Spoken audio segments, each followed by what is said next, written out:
The southern Baltic coast, late 10th century.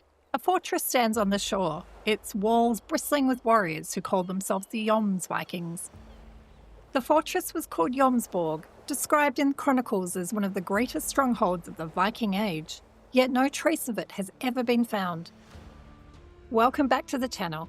In this episode, we're investigating the so-called Viking Atlantis, the fortress called Jomsborg. The Jomsvikings left no chronicles of their own, only stories told about them. To find them, we need to follow the sagas, trace the kings and warriors they fought beside. And now, on Wolin Island, archaeologists are investigating new evidence that could reveal whether the fortress and its ghost army were real. The first time the Jomsvikings appear, it isn't in a chronicle of war, it's in a story. The Jomsvikinga Saga, written in the 13th century, presents them as something between history and legend, a secretive brotherhood sworn to a fortress called Jomsborg, their loyalty sealed by law, their reputation earned in blood. The saga paints them larger than life. They're mercenaries who fight with perfect discipline, but also a band whose arrogance borders on the supernatural. At their feasts, young warriors swore oaths before gods, promises of impossible deeds like slaying rival kings or never fleeing from battle.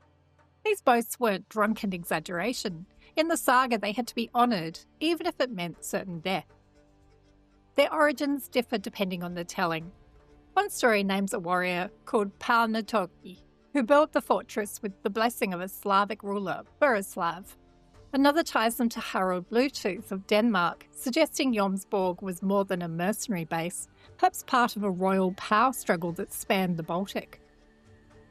The saga is also full of omens and portents.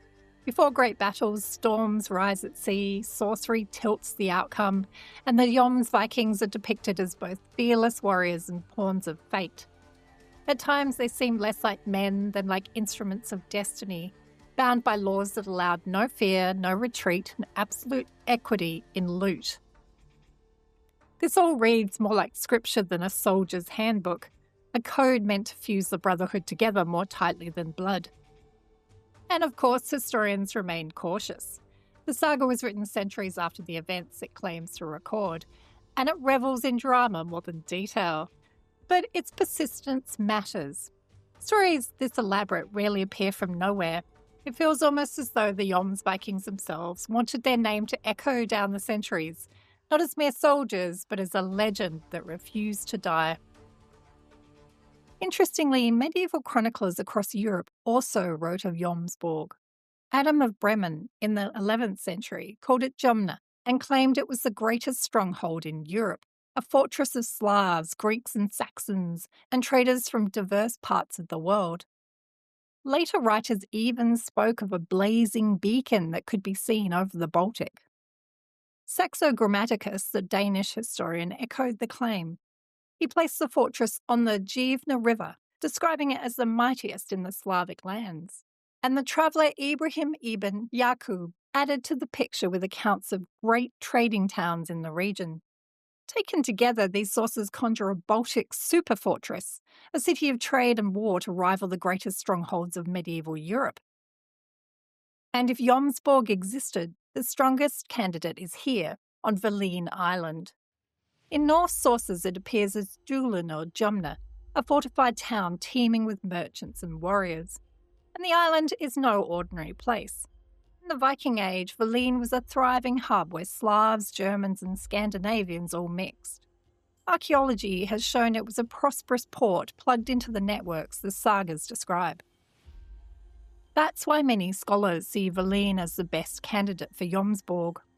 Some argue the sagas have exaggerated its role, others think the fortress never existed at all.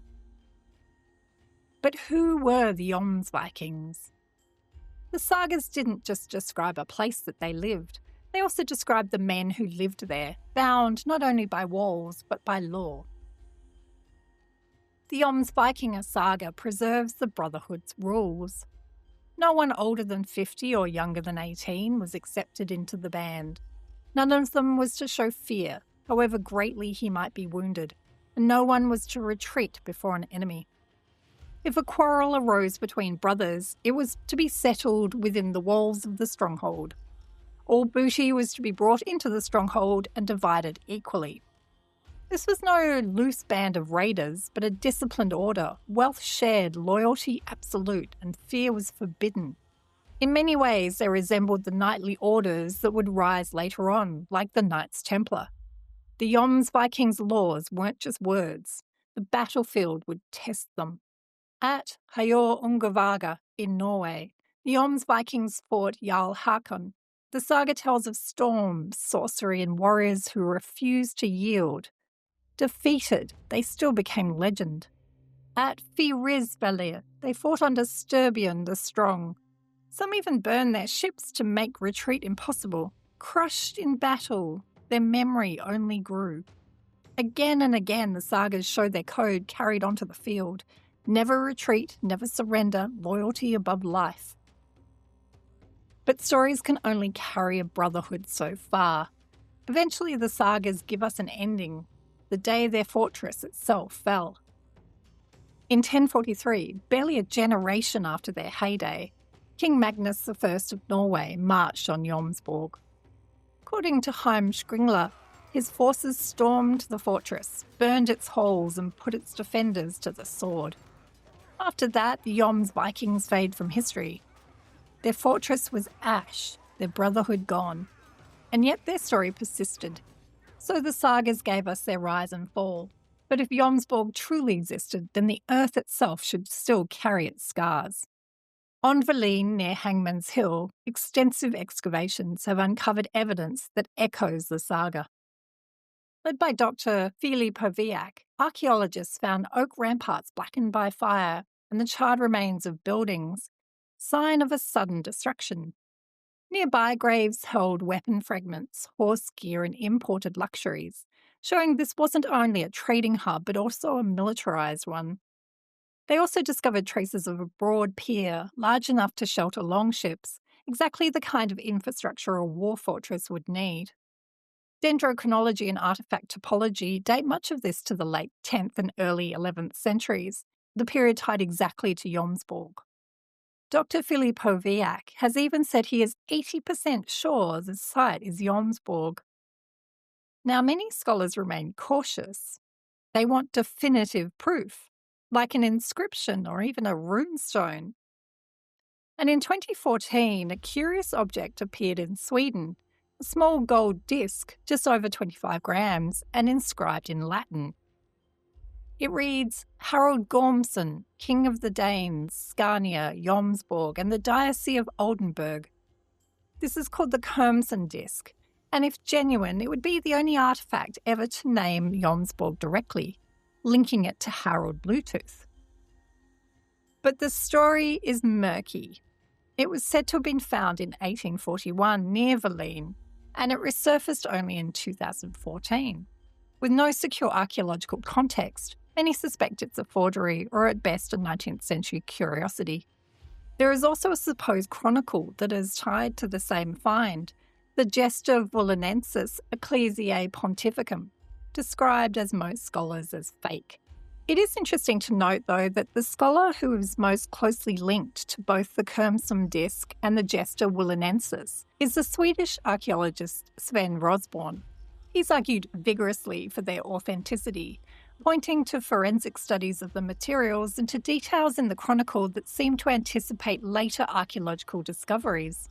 While his defence is yet to be entirely embraced by the wider academic community, it does show that the debate is far from settled, and it'll be interesting to see whether future research can shed more light on these controversial finds. On the page, the Jomsvikings vanish with the fall of Jomsborg, but in the earth their story is still being argued. The Wolin excavations matter because they may finally prove whether the Brotherhood belonged only to saga or to actual history. The archaeological team continue their work. A new Danish-Polish project running from 2025 to 2027 is taking the hunt even further. Led jointly by Aarhus University Mosgar Museum and the Polish Academy of Sciences, the project is one of the largest Viking excavations in decades. Researchers are probing harbour remains, unusual building structures, and the layered traces of Wolin's trading past. But their eyes are fixed on Hangman's Hill, Excavations there have already revealed vast burial grounds, burned ramparts, and earthworks that may once have served ritual or cultic purposes. Other trenches extend into Silver Hill and the surrounding marshes. What makes this project unusual is its openness. The 3-year campaign doubles as a public exhibition, with visitors able to watch the dig in progress, tour on-site museums, and follow the discoveries online. Students from Denmark and Poland are also joining the trenches, training on a site that could redefine Baltic Viking history. For the first time, the Jomsvikings may step directly from saga into history, not in centuries, but in years. And if they do, it'll feel less like discovery and more like the Jomsvikings themselves orchestrated their own return. Maybe that's the Jomsvikings' final triumph, to ensure we could never leave them buried, to bind us into their story. So what do you think? Let me know your thoughts in the comments below. I love reading them. And if you've enjoyed this story, please like the video, subscribe, and turn on notifications so you don't miss the next episode. We've also turned memberships on for those of you who would like to support the channel. It's much appreciated. I'll see you next time.